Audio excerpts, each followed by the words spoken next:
बच्चों, lecture first में हमने ग्राफ का पहला नियम बताया। मुझे उम्मीद है कि आप सबको समझ में आ गया होगा। अब देखो ग्राफ का दूसरा नियम, application of mathematics in physics, भौतिकी में गणित के अनुप्रयोग में लेक्चर सेकेंड। तो इसमें क्या कहता है, फलन के बारे में हम बताएं, जैसे y the function of x, y x का फलन है, यानी x को हम भिन्न भिन्न मान देंगे तो उसके x के प्रत्येक मान पर y को एक मान मिलेगा। तो उस कंडीशन में इस मान x को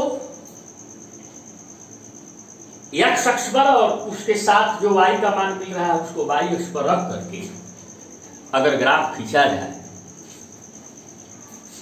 तो ग्राफ का दूसरा नियम है कि यदि ग्राफ वक्रीय है, कर्व है, वक्र में आता है, टेढ़ा मेढ़ा आता है, माने सरल रेखी नहीं आता, तो इस स्थिति में x के सापेक्ष y में परिवर्तन की दर असमान होगी, नॉन यूनिफॉर्म होगी। असमान का मतलब क्या हुआ, x में समान परिवर्तन करने पर y में समान परिवर्तन नहीं होगा, माने ये कंडीशन हो जाती है असमान। जब अभी पहले वाले एग्जाम्पल में देखे आपकी समान परिवर्तन होगा, तब तात्क्षणिक दर बराबर नहीं होगा औसत दर, यानी हर क्षण पर x के सापेक्ष y में परिवर्तन की जो दर है, जिसको हम तात्क्षणिक दर कहते हैं, वो x के किन्हीं दो मानों के बीच लिए गए औसत दर के बराबर नहीं होगी। मतलब साफ है कि औसत दर अलग होगी और हर क्षण पर जो दर होगी वो अलग। अब औसत दर कैसे निकालेंगे ग्राफ खींचने के बाद। अब इस कंडीशन में देखो, ए, ये ग्राफ के नियम 2 का पोर्शन ए है। ग्राफ पर स्थित दो बिंदुओं के बीच x के सापेक्ष y में परिवर्तन की औसत दर। अब आप कहोगे दो बिंदुओं के बीच का मतलब क्या हुआ? अरे x के, देखो यहां चित्र ए में देखो, x के भिन्न भिन्न मानों को x अक्ष पर लेकर के उसके साथ जो y के मान मिल रहा है उनको y अक्ष पर लेकर के हम ग्राफ खींचे। देखो ये टेढ़ा सा ग्राफ ऐसे होकर के, इस तरह से होकर के ये टेढ़ा ग्राफ आ जाता है। तो ग्राफ पर स्थित दो बिंदुओं के बीच x के सापेक्ष y में परिवर्तन की औसत दर। अब इस ग्राफ पर देखो, चित्र ए में दो बिंदु हमने लिया है, एक P और एक Q। तो इनके बीच x के सापेक्ष y में परिवर्तन की औसत दर क्या होगी? मतलब यह है कि यहाँ P पर x का कोई मान होगा, उसके संगत एक y का मान होगा, और Q पर एक x का मान होगा, उसके संगत y का मान होगा। तो x के मान में परिवर्तन P से Q तक जाने में ग्राफ पर हुआ होगा, तो x में परिवर्तन हो गया, और y के मान में परिवर्तन P से Q तक ग्राफ जाने में यहाँ P पर y का मान कुछ और होगा, Q पर y का मान कुछ और होगा, अब P से Q के बीच में y का भिन्न मान बदलते जाएंगे। x के साथ तो कहा है कि ग्राफ पर स्थित दो बिंदुओं के बीच x के सापेक्ष y में परिवर्तन की औसत दर कैसे निकलेगी? माने y में परिवर्तन बटा x में परिवर्तन, y में परिवर्तन बटा x में परिवर्तन बराबर दोनों बिंदुओं को मिलाने वाली रेखा की ढाल, इसको बस ठीक है, ये पर्दा लगाने के लिए हमका, दोनों बिंदुओं को मिलाने वाली रेखा की ढाल, यानी ग्राफ पर स्थित दो बिंदुओं के बीच x के सापेक्ष y में परिवर्तन की औसत दर बराबर दोनों बिंदुओं को मिलाने वाली रेखा की ढाल। यानी जैसे P और Q को मिला करके हम एक रेखा खींचते हैं, रेखा माने सरल रेखा, तो रेखा की ढाल, रेखा की ढाल क्या होगी? इन दोनों बिंदुओं को मिलाने वाली रेखा x अक्ष की धन दिशा से जो कोण बना रही है उसी का tan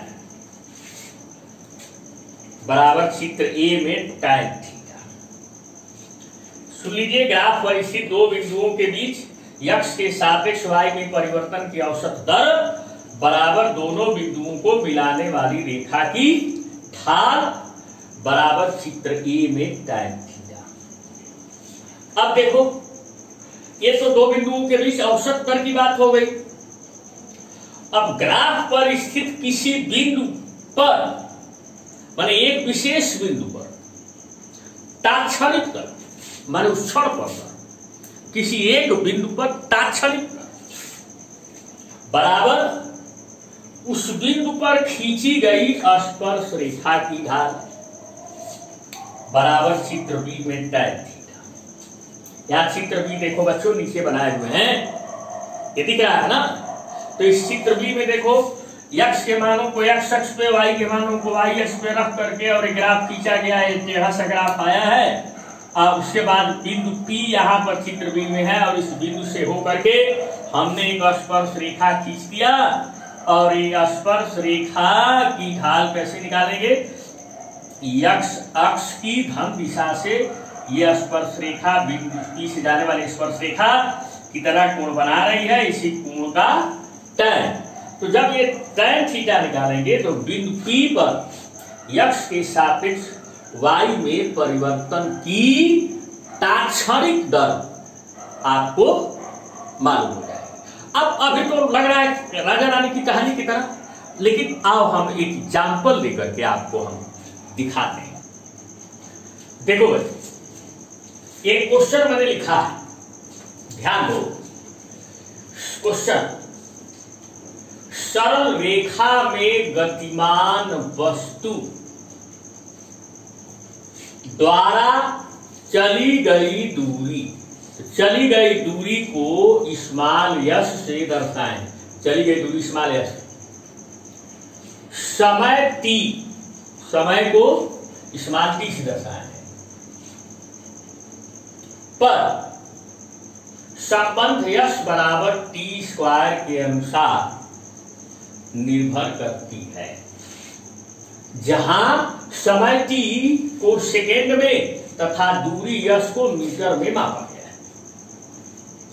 माने यहां समय t को आप सेकेंड में मान देंगे यश बराबर टी स्क्वायर में, तो दूरी मीटर में आपको अपने आप प्राप्त हो। पहला सवाल है, पहला इसमें आपसे पूछा है कि t बराबर 1 सेकेंड तथा t बराबर 3 सेकेंड के बीच ज्ञात कीजिए सामान्य विधि तथा ग्राफी विधि से औसत चाल। माने सामान्य रूप से भी आप औसत चाल निकाल सकते हैं। t बराबर 1 सेकेंड से लेकर के t बराबर 3 सेकेंड के बीच आपको ज्ञात करना है सामान्य विधि तथा ग्राफी विधि से औसत चाल। पहला सवाल तो ये है। दूसरा सवाल ये है, t बराबर 3 सेकेंड पर ग्राफी विधि से तात्क्षणिक चाल, माने एक क्षण पर चाल। मेरे सामने एक सवाल उठता है कि आखिर अभी आपको सारी चीजें कंफर्म हो जाएगी, ये तात्क्षणिक चाल क्या है। अब आप जरा बच्चों ये बताओ, यहां x माने क्या है?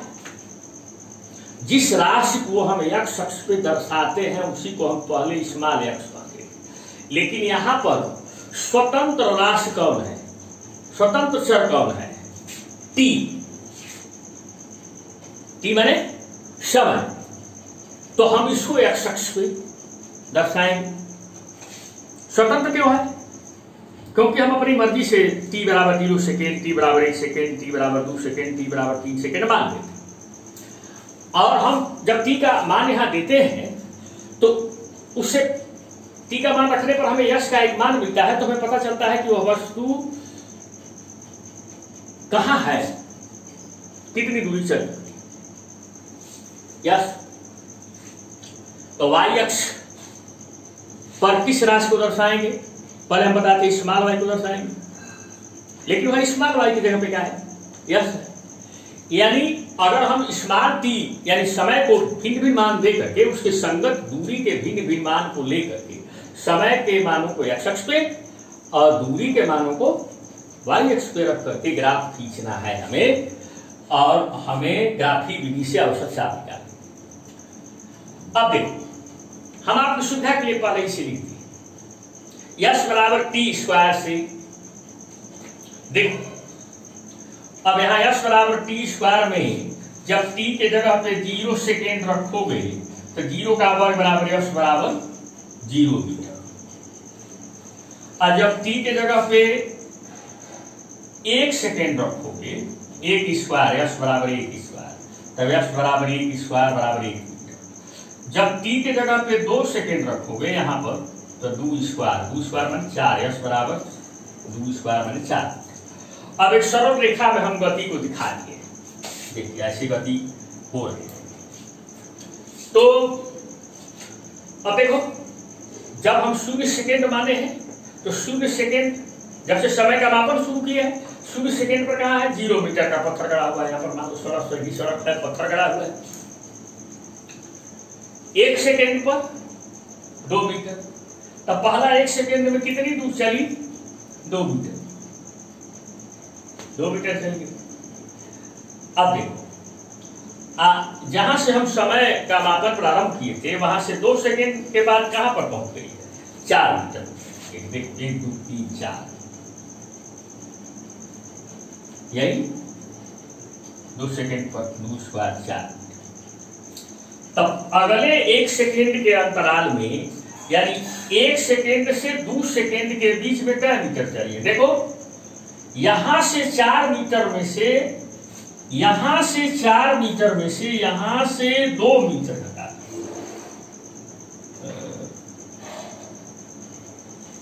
1 सेकेंड पर 1 मीटर प्रति जी, 1 सेकेंड पर यहाँ 1 मीटर, यहां होना चाहिए बेटा, यहां 1 सेकेंड।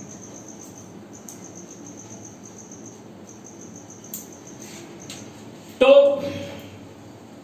0 सेकेंड पे 0 मीटर, 1 सेकेंड पर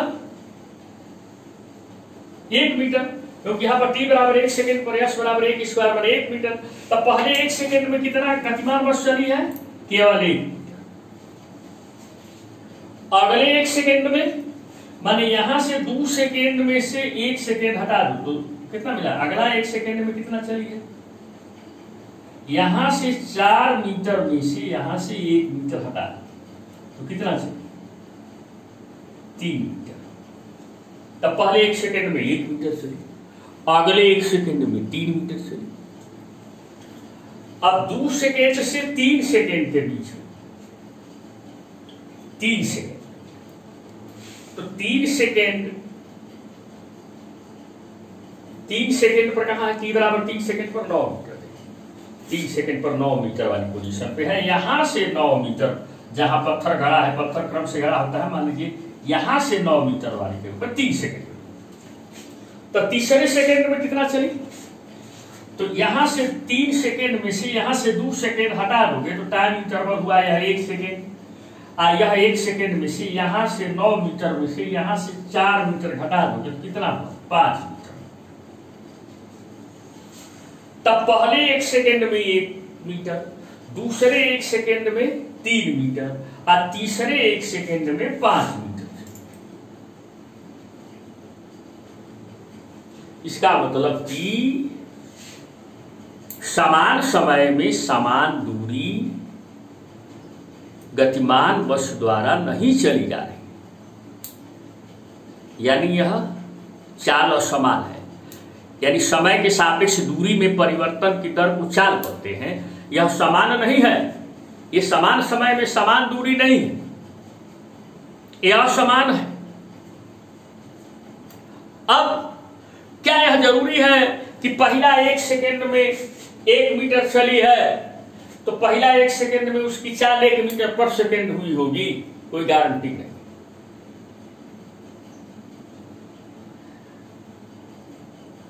अगले 1 सेकेंड में 3 मीटर चली है, देखो यहां से 4 मीटर में से यहां से 1 मीटर कटा, तो क्या अगले 1 सेकेंड में कोई गारंटी है कि 3 मीटर पर सेकेंड की एक समान चाल से चली होगी? कोई गारंटी।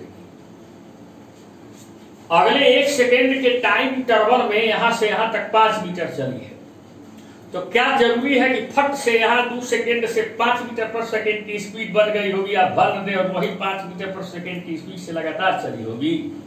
कोई गारंटी नहीं। यानी यह जो दर है, यानी ये जो चाल है, क्षण प्रति क्षण बदल रही है। तो अब हम औसत चाल, अगर सामान्य विधि की बात करें बच्चों, सामान्य विधि की अगर बात करें तो इसने कहा कि सामान्य विधि तथा ग्राफी विधि से t बराबर 3 सेकेंड, t बराबर 1 सेकेंड से t बराबर 3 सेकेंड के बीच औसत चाल ज्ञात।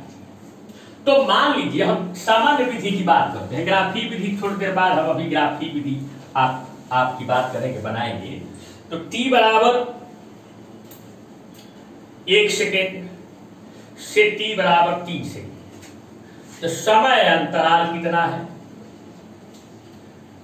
समय t बराबर 1 सेकेंड से t बराबर 3 सेकेंड के बीच समय अंतराल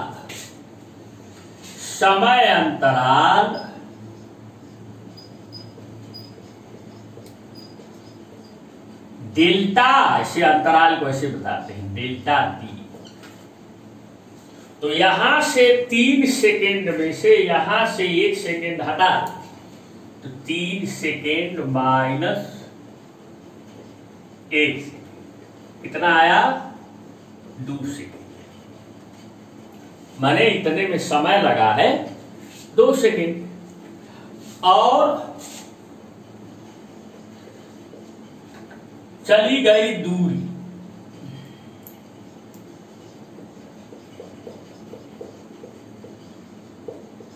दूरी का अंतराल कितना हुआ?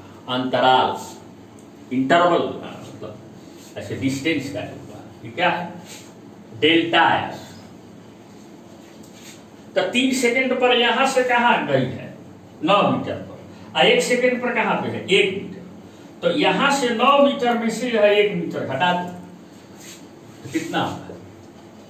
तो 9 मीटर माइनस 1 बराबर 8।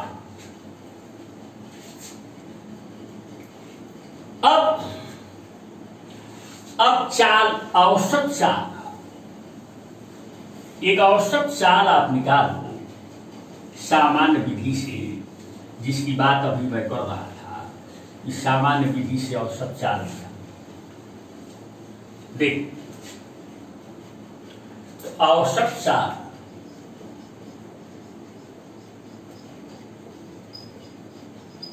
चाल को अक्सर भी से दर्शाते हैं। तो यहां भी बार, चलो मान लो भी बार, औसत है तो भी के ऊपर बार लगा दो। एवरेज, ए भी लिख करके यहाँ ए भी लिख दोगे, एवरेज हो गया।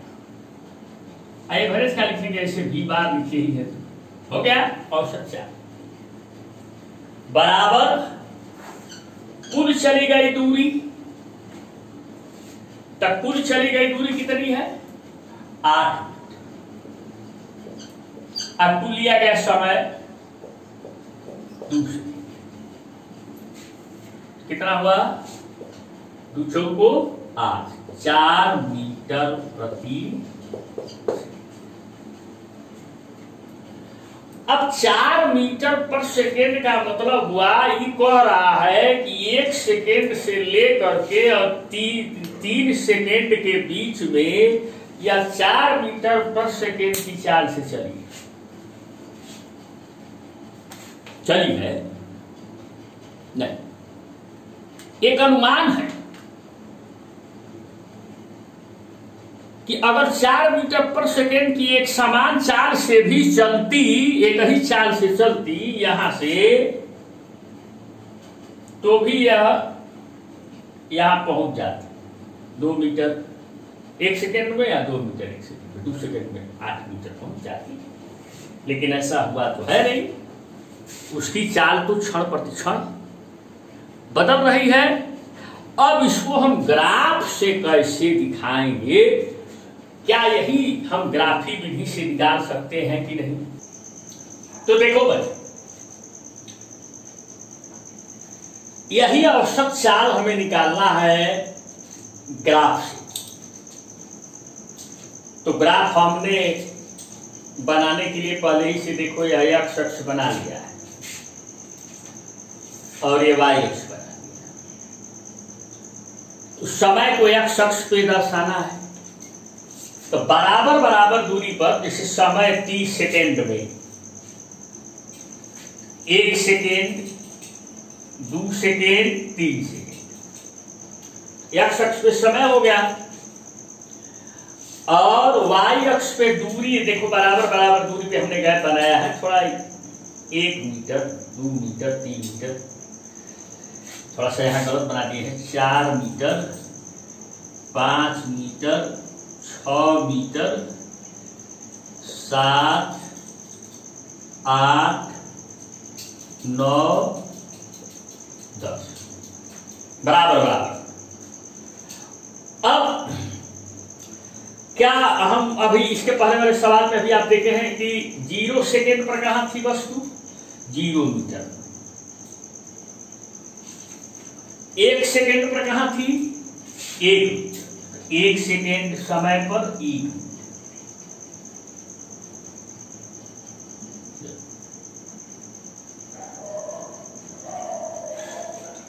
अब उसके बाद 2 सेकेंड पर कहां थी? 4 मीटर। तो यहां 2 सेकेंड पर ये नहीं, सॉरी, यहां से 2 सेकेंड पर ये 4 यहां पे गए। थोड़ा सा सीधा हम ग्राफ जब बनाते हैं तो बड़ा स्केल लेकर के कायदे से 2 सेकेंड पर, हाँ 3 सेकेंड पर कहां थी वस्तु? 9 मीटर। 3 सेकेंड पर यहां से लंबवत और यहां से 3 सेकेंड पर 9।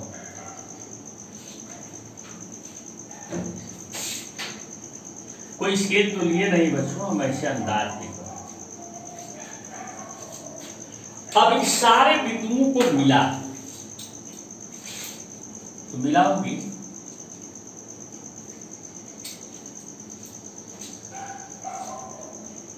आपको यह ग्राफ। अब क्या कहा है? t बराबर 1 सेकेंड से t बराबर 3 सेकेंड के बीच, तो यहां पर t बराबर 1 सेकेंड है और t बराबर यहां 3 सेकेंड है। तो ये 2 बिंदु हैं। t बराबर 1 सेकेंड पर एक बिंदु है, इसका नाम मान लो p, और t बराबर 3 सेकेंड पर यह बिंदु है, इसका नाम मान लो q। तो हमने कहा ग्राफ पर स्थित 2 बिंदुओं को मिलाने वाली रेखा की ढाल उन दोनों बिंदुओं के बीच x के सापेक्ष y में परिवर्तन की औसत दर को व्यक्त करेगी। x माने समय के सापेक्ष y माने दूरी में परिवर्तन की औसत दर को व्यक्त करेगी। तो अब हम इन दोनों बिंदुओं को मिलाते हैं, एकदम Q से P को सरल रेखा से मिला, थोड़ा टेढ़ा होगा, हाथ से मिला रहे हैं, सरल रेखा से। एकदम सरल रेखा नहीं हुई, लेकिन बच्चों मान लेना। अब हमको इसी रेखा की ढाल क्या, लेकिन इस रेखा की ढाल क्या होती है? यक्ष अक्ष की धन दिशा से बनाए गए कोण का तय। तब तो इसको हम यक्ष अक्ष तक ले आएंगे ना, तो इसी रेखा को हम ऐसे खींच करके यक्ष अक्ष तक ले आएंगे। ये कोण बना रहा है और इसी कोण का ढाल मान लो ये थीटा, थीटा लिखे। लेकिन इसका तय निकालने के लिए यहां से यहां तक आधार चाहिए ना। इस संपूर्ण त्रिभुज तो बन रहा है, लेकिन लंब तो हमें यहां मालूम हो जा रहा है कि भाई ये 9 मीटर है, लेकिन है आधार यहां से मालूम है, यहां नहीं मालूम है। इतनी दूर का अनुमान हम नहीं लगा पा रहे हैं, लिखे नहीं इसके बारे में। तो एक काम करो, ये इसी रेखा को, ये जो रेखा आप यहां से लिए हो, पीछे बढ़ा दे ऐसे, और ले जाकर के यहां से एक लंब डाल PM, यक्ष अक्ष के समांतर रेखा खींच करके ऐसे लग। तो आप जानते हैं कि दो समांतर रेखाओं को एक तिर्यक रेखा काटे तो ये संगत कोण बराबर होते हैं। तो अगर ये कोण थीटा होगा, ये यक्ष अक्ष है, यक्ष अक्ष के समांतर ही अब खींचे हैं, तो ये कोण अगर थीटा हो रहा है तो ये कोण भी क्या होगा? थीटा होगा।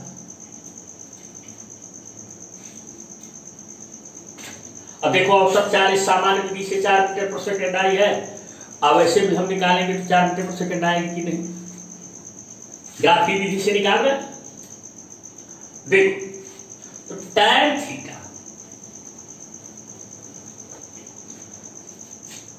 त्रिभुज PQM, संपूर्ण त्रिभुज PQM में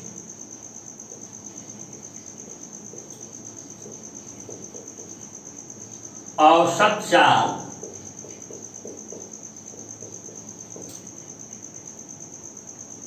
V बार tan थीटा, औसत चाल माने समय के सापेक्ष दूरी में परिवर्तन की औसत दर। तो यहां से थीटा निकाल देते हैं। ये संपूर्ण त्रिभुज PQM tan थीटा, यहां से यहां y से बराबर tan थीटा बराबर लंब QM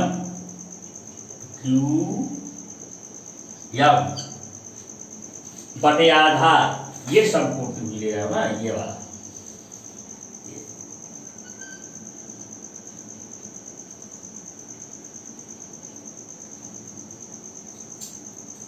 आधार क्या है? PM।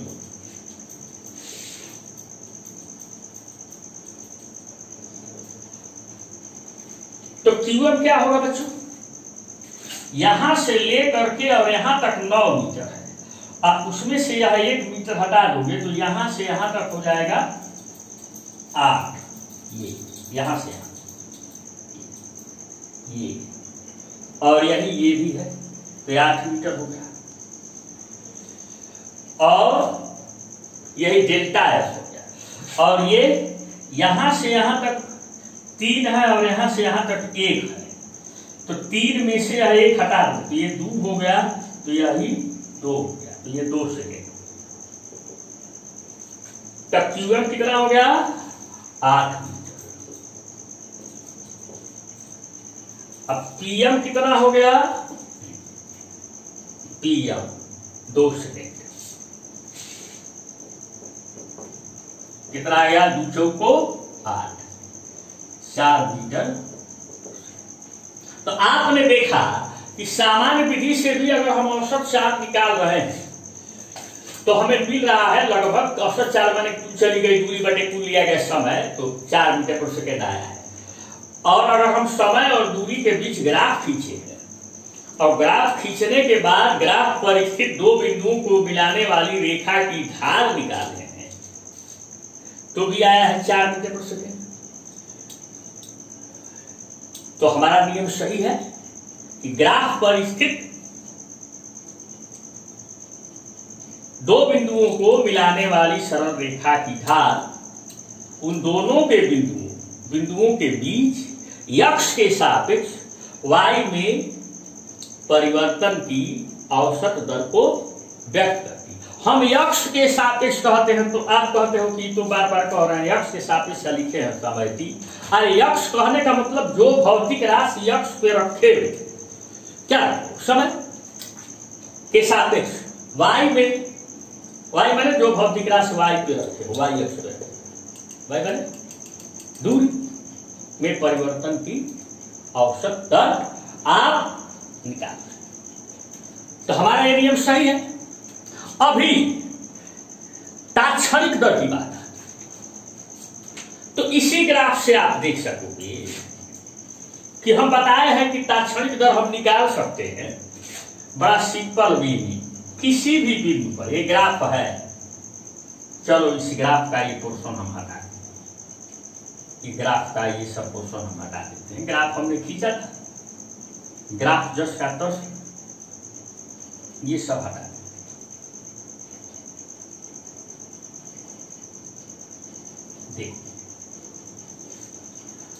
अब सपोज करो हमें t बराबर 2 सेकेंड पर 2 सेकेंड के सामने यह बिंदु मिल रहा है, तो t बराबर 2 सेकेंड पर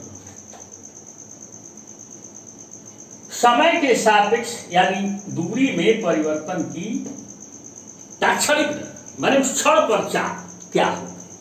तो हमने क्या कहा है, हमारा जो नियम है कि किसी बिंदु पर खींची गई स्पर्श रेखा की ढाल, ग्राफ से किसी बिंदु पर खींची गई स्पर्श रेखा की ढाल उस बिंदु पर x के सापेक्ष y में परिवर्तन की तात्क्षणिक दर को व्यक्त करेगी।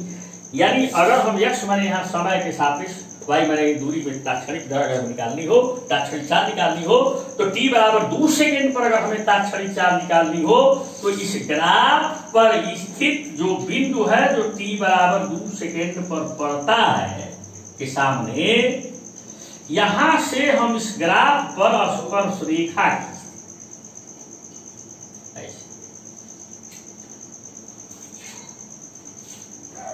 टैंजेंट कहते हैं, इसको स्पर्श रेखा टैंजेंट खींचते हैं। इस टैंजेंट या स्पर्श रेखा जो जा रही है इसकी ढाल निकालें। कैसे निकालेंगे? अब पहले तो टैंजेंट खींचेगा, स्पर्श रेखा खींचेगी, अब फिर इसके बाद इस x अक्ष की धन दिशा से स्पर्श रेखा कितना कोण बना रही है, इस कोण को नापेंगे और कोण को नाप करके फिर उसका टैन निकालेंगे। तब हमें इस बिंदु पर t बराबर 2 सेकेंड पर समय के सापेक्ष दूरी में परिवर्तन की तात्क्षणिक दर यानी एक क्षण पर चाल आपको मिलेगी। लेकिन याद रखो, यह एक बड़ी जटिल प्रक्रिया जो विज्ञान के लिए एक चुनौती बन गई।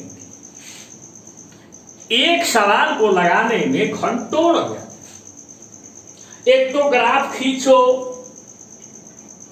ग्राफ खींच करके जिस समय के जिस बिंदु पर तात्क्षणिक दर निकालनी हो उस बिंदु से स्पर्श रेखा खींचो, फिर खींच करके फिर x अक्ष की धन दिशा से स्पर्श रेखा कितना कोण बना रही है उस कोण को नापो, अब फिर कोण को नाप करके फिर उसका टैन निकालो। ये महाभारत है। इस सामान्य ढंग से तो ये तात्क्षणिक दर निकालना संभव नहीं, जटिल।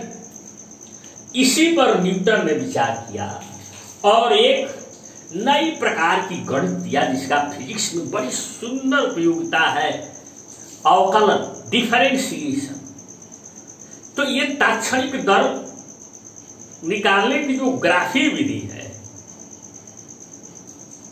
इसकी जटिलता को